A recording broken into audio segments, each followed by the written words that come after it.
After this movie, there are gonna be 3 divorces, 1 wedding getting cancelled, and the friendship is over. Hello guys, I'm Nona and today I'll be talking about the latest Malayalam film 12th Man, directed by Jeethu Joseph, starring Mohanlal, accompanied by an ensemble cast. Now, if you don't know, I watched the film live on the channel with Ashmita from I Just React and Review. So if you want to watch our reaction and watch the film throughout with us, you can check that stream out. I'll also putting out the cut down version of our reaction. So if you want that, subscribe to the channel. Now, the first thing is that you should know what you're getting into when you go for this film, and the film should be judged for what it is and not what you wanted it to be. So I knew I'm going in for a Jeethu Joseph film. I've seen his 3 or 4 films till now, and I pretty much enjoyed the film. It was engaging throughout. Definitely not the best film of the year, nothing like that, but it's a good fun one-time watch. Now, if you're someone who has seen the films that this film is inspired from, you may not like it that much, but knowing the style of the director, it's a very well-made and good film. Now, my biggest worry going into the film was there are 12 characters. How will they do justice to it? And actually, I was satisfied with it. If you see the reaction also, I said it many times, I'm invested in these characters. I care about them. I want to know more. I'm engaged. There's always a language barrier, with the subtitles going so fast, but still I could connect. And you have to give to the actors in a direction, because at many places when there are so many people around, in reality, there'll be a lot of crisscrossing. People will be intercutting each other's dialogues. And this film actually does that. I noticed in many places. And that actually makes it more immersive. It's not like one dialogue with this guy, he stops and the other person starts the dialogue, then the other person starts the dialogue. No, that feels very fake. Now, definitely the film takes 45 minutes to set it up all. And I actually don't mind it because the script demands it. You need to know all these people very well. Could that have been done in a quick way?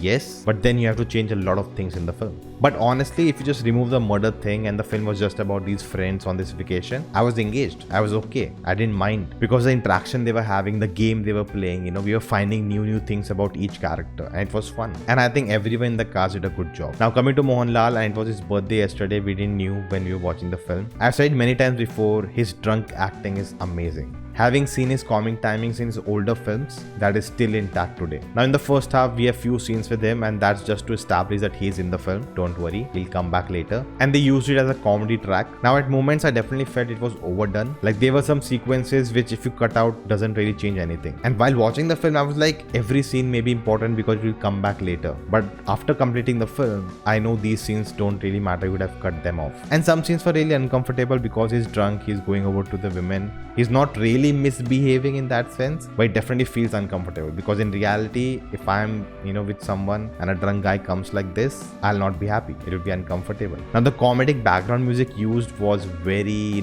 cliche thing, and Ashmita was not really happy with the use of it in the serious moments. Now, after the murder happens and the film gets serious, it becomes very much like the 12th Angry Men, and it becomes a courtroom proceeding drama, and I felt engaged throughout. Now, there was a lot of talking throughout, and it was by design. You couldn't do any other way, but to make it visually appealing too, they added those amazing transitions, and to pull them off, you need to put a lot of planning while shooting. You cannot just pull it off in the post-production. My only issue with that is sometimes was that the transitions were really slow, that at some points I could tell now we are gonna have a transition, and you can see the live reaction. At many points I'm like, oh, the transition is gonna happen, and it happens. If they had made a transition a little faster, like it goes within 1 second, it would have been more engaging. Now, definitely I've heard the criticism that the second half is very slow and boring. For me, it was engaging enough, but I can understand the criticism, and that could have become more exciting if there was a ticking bomb also, which means you have to solve everything within a limited amount of time. You have to hurry and solve the case, but then to have that organically and logically, you have to add many more things, and then that opens a big Pandora box. Now, in the film, the friendship between these people is on the line.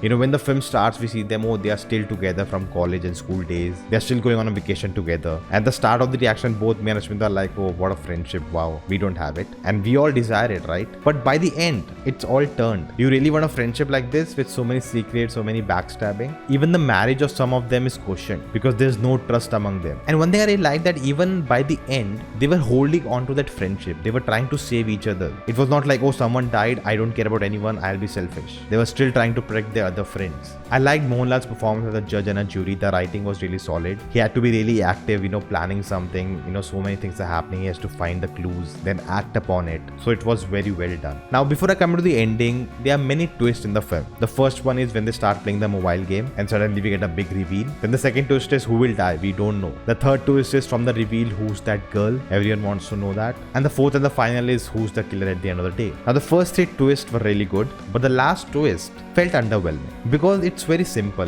and it's logical actually. It was not really a murder, it happened by accident. But why that accident happened should not come out. That's why this has to stay as a secret. And the ending actually makes logical sense that none of these people are, like trained killers or psychopaths or something like that. That they have constructed a master plan. It had to be an accident. And that's why at the end you expect something really big, but it's not that big. It's very normal thing. See, if you compare this film with Drishyam, of course it's nowhere close. But as a film, it's well made, well acted, and at least for me, it kept me hooked throughout. And it was a fun watch by the end of it. I didn't feel bored. I didn't feel I wasted my time watching it. And I think it also has to do that I've not seen many movies like these. Very few. So I don't really have a big set of movies to compare it to. But what do you think about the film? Let me know in the comments. Through channel membership, you can support this channel and help me continue this journey ahead. And in turn, you get various perks. To know more, click on the join button. If you haven't seen it, check out my number 20 Madras Mail review with both Mammootty and Mohanlal. If you enjoyed this, like, share, subscribe, and I'll see you next time.